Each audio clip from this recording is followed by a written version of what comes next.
Okay, next part about grains, fruits, and vegetables. Are they good for us or not? So, professional medical professionals, they recommend so-called healthy food pyramid, and they claim that we have to get most of our calories, most of energy from grain and grain product. It includes bread, it includes noodles, it includes some rice, etc. So, or cereals, and also potatoes. In some small amount, they recommend to consume fruits and vegetables, but also they claim that the consumption of fruits and vegetables is extremely helpful, extremely healthy, and we have to eat as much fruits and vegetables as we can. And again, to much smaller amount, it is about cheese and dairy products, and further smaller amount of meat and fish and consumption of fats and oils and sugar should be avoided as if possible. So it has to be as little as possible, they recommend. So this food pyramid is actually based on the idea that humans should get energy from glucose, from carbohydrates, not from fat. Fat is almost excluded, and all recommendations of these medical professionals are how to reduce the digestion of fat so that fat will go through the small and large intestine without digestion, and raw fibers actually, why they recommend to use fibers, because fibers are absorbing fat, drops of fat on its surface, and then with these excrements, fat gets out. It is not digested, it gets out. This why actually the real reason to eat a lot of this cellulose, a lot of fibers, crude fibers, which are absolutely not healthy. It is not. They are not only to reduce digestion of fat, but also they scratching epithelium layer. They remove layer of mucus, which is protecting layer, and it leads to constipation. It leads to cancer, colon cancer, etc. It's a really very bad idea to use carbohydrates as a source of energy. More than this, a consumption of a big amount of fruits and vegetables, which are nowadays are saturated with pesticides, herbicides, and so-called plant hormones, they disrupt our immune system, they disrupt working of our hormonal system, and lead to big problems, and we cannot detox our body, and toxins get into blood streams to our body, and they are stored in adipose tissue, in fat. So this is very dangerous. So people are getting fatty and overweight, not only because the diet and they don't have enough physical activity. No, it is much because they have a lot of toxins, and adipose tissue is necessary to store the toxins relatively safe. Otherwise, a liver cannot detox these substances, cannot remove them, and we cannot remove with kidney and liver. We cannot remove this toxin from our body, and this makes life shorten lifespan of the humans and also makes them sick, which is good business for medical care. As I said, our digestive system is quite special. We cannot digest normally. We cannot digest some cellulose, for example. But we have, and grains are not very good for us. I will discuss it a little bit later also, why it is so bad to rely on grains and bread and also other products from grains. So, but we have an example that digestive system of a chicken and other birds is adapted to eat seeds. And seeds are babies of plants. So every living being, including plants, want to protect their babies. What plants cannot fight, cannot run out. They invented a number of chemicals, which are toxins, to damage to damage animals that are eating the grains and they eating the plants. But chicken and other birds, they got adapted, and how it is adapted, they have in other esophagus, they have special sac, which named crop, and so this grain is getting first to this crop section and stays inside for long, for sometimes longer than a day.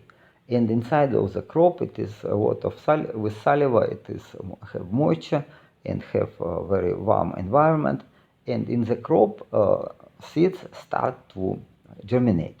And when they germinate in the crop, then what is happening? Toxins are getting out from the seeds, because when seeds germinate, it does not any longer need protection, so it is expels, it is removes the toxins, and toxins are getting further to the stomach.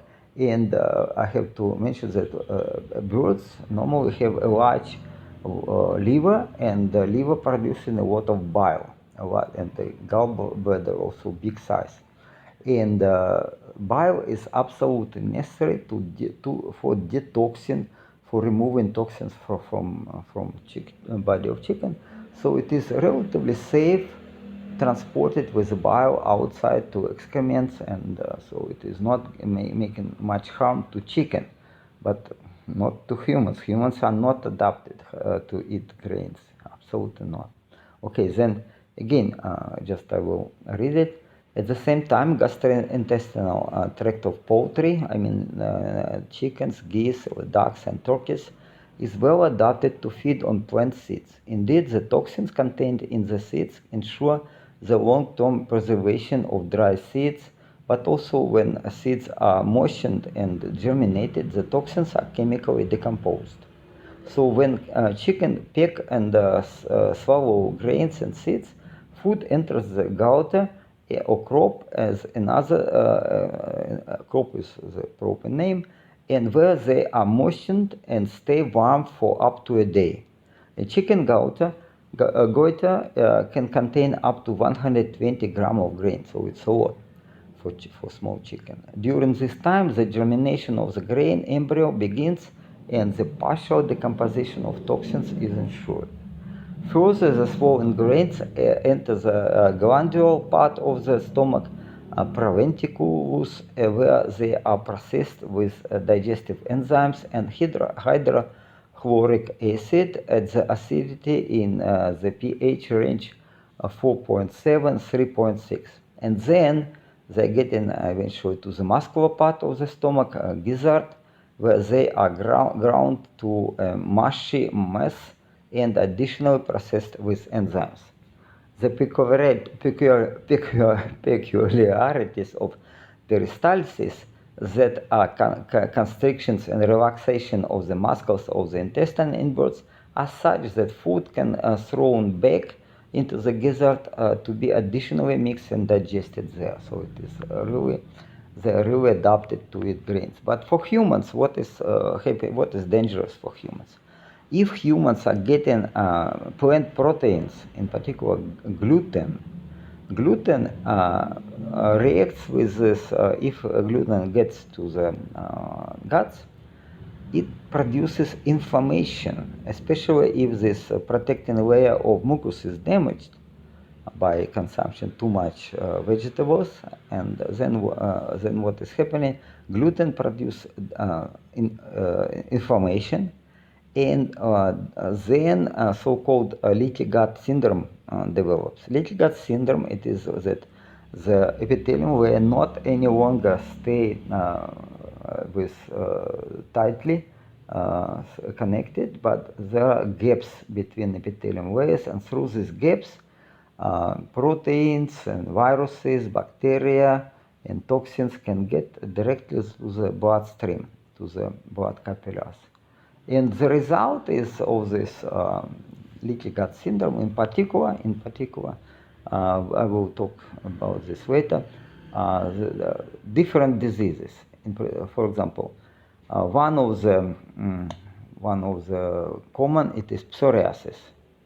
And psoriasis and this arthritis, this is arthritis, they associate the development of arthritis and psoriasis, and they say it is okay, it is because you have psoriasis, the gout or arthritis develops, and then it is again, they claim that exact cause of the arthritis development is unknown. It is only known that arthritis often develops in people with psoriasis, and especially with psoriasis of the nails. Yeah, again, I have some another presentation and video on my channel. Now it is maybe not available, but I can only add that main reason for the development of psoriasis is the leaky gut syndrome due to damage of the protective layer of mucus and the layer of epithelium cells by fibers, but also some oxalic acid in vegetables mostly. So, and okay, then we will talk about it. So this is lupus, very big, and again, medical professionals, they say it is incurable. It is always, if you got it, you will live it all your life with this, and it is terrible, absolutely terrible. And meanwhile, it is relatively easy to cure, and this is psoriasis. And when I came to Thailand, I was eating so much that I was thinking that fruits and vegetables are healthy, and here fruits and vegetables are low price. I was eating a lot of fruits and vegetables, and eventually I got psoriasis development, which now I cured, but it was not nice at all. So what we can talk about these vegetables and fruits, are they friends or foes?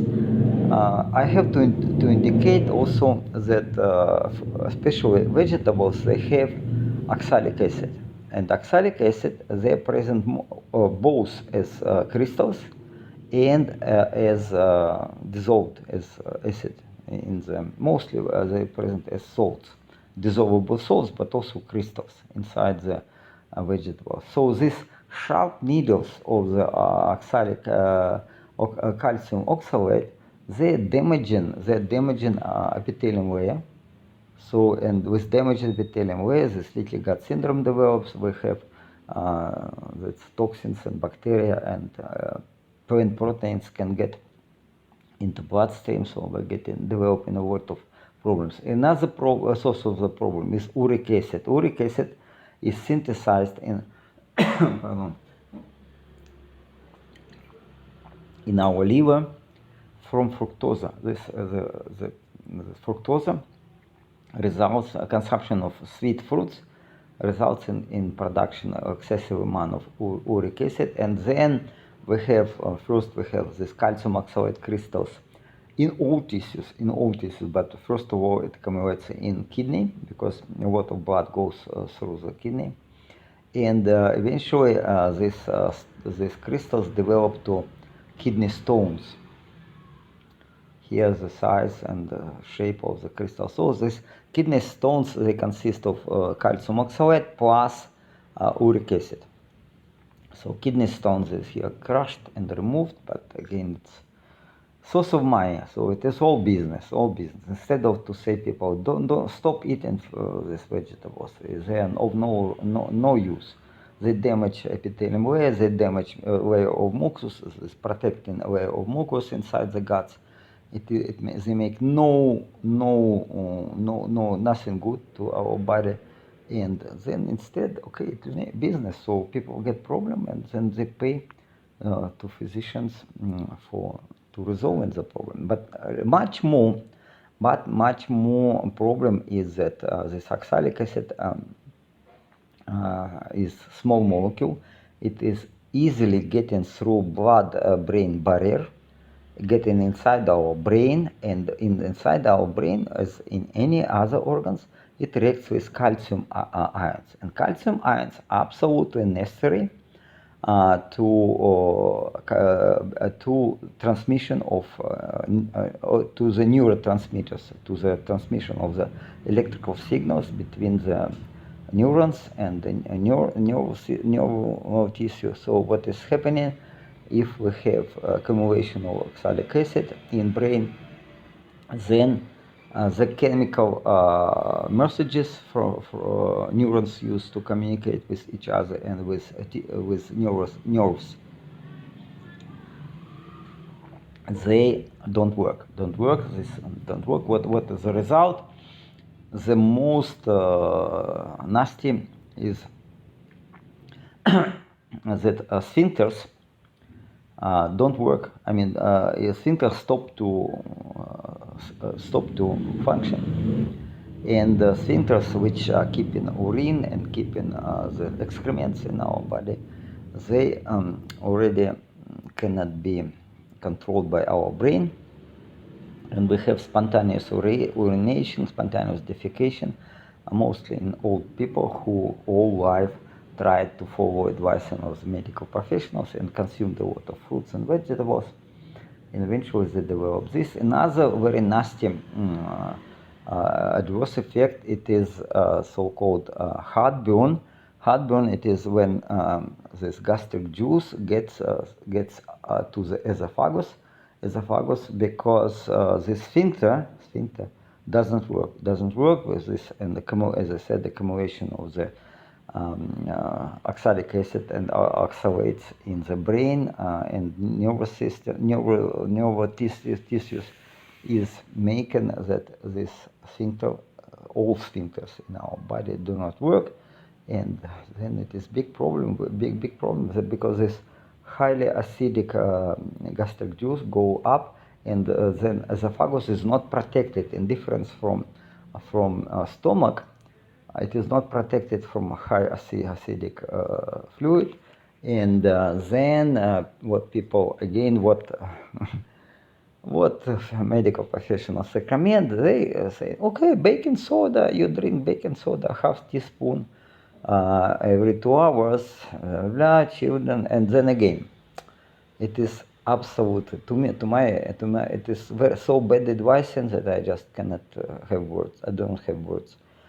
If people consume baking soda, it is not only disbalance of electrolytes, so we have too much sodium in the body, but not enough potassium. But also, it is dramatically reducing the pH, so acidity of the gastric juice, and as a result of this change, gastric juice and our stomach cannot digest proteins. Proteins are getting through the stomach and are not broken to the amino acids, and eventually they get to the colon, to the large intestine, and in there they used bacteria as food and producing toxins and stinking gases, and people are farting. They are getting these problems because toxins are getting to the blood and eventually to brain, and they have brain fog, and so many problems with toxins. But maybe the most dangerous, as I said, it is accumulation of toxins in fatty acid, adipose tissue. So they getting overweight because they produce so much toxins are produced in the large intestine, in the colon. And instead of separating carbohydrates from proteins, they should not be consumed simultaneously. And all plant food, in plant food like beans, you cannot separate proteins from carbohydrates, so beans are toxic for consumption by definition. And but also combination of rice with fish or meat is also not healthy. And people, as a result, they live shorter, they suffer in old age, and all problems develop. But medical professionals, instead of helping people to stay healthy, instead of giving good advice, most of these professionals take care only about money. They consider it is a good business if more and more people getting sick and then they are coming to these medical professionals to find a cure, a remedy, and they get pills that do not help, do not work as a remedy, but they just reduce symptoms. Yeah, like what autoimmune diseases like psoriasis and other, what they recommend medical professionals prescribe such medications, such pills that suppress the work of immune system. So our immune system not working, and our body get very, very susceptible to all the infections, and eventually they die. I don't know. Again, I said I have no words. Okay, let's stop on this. Let's go to other part.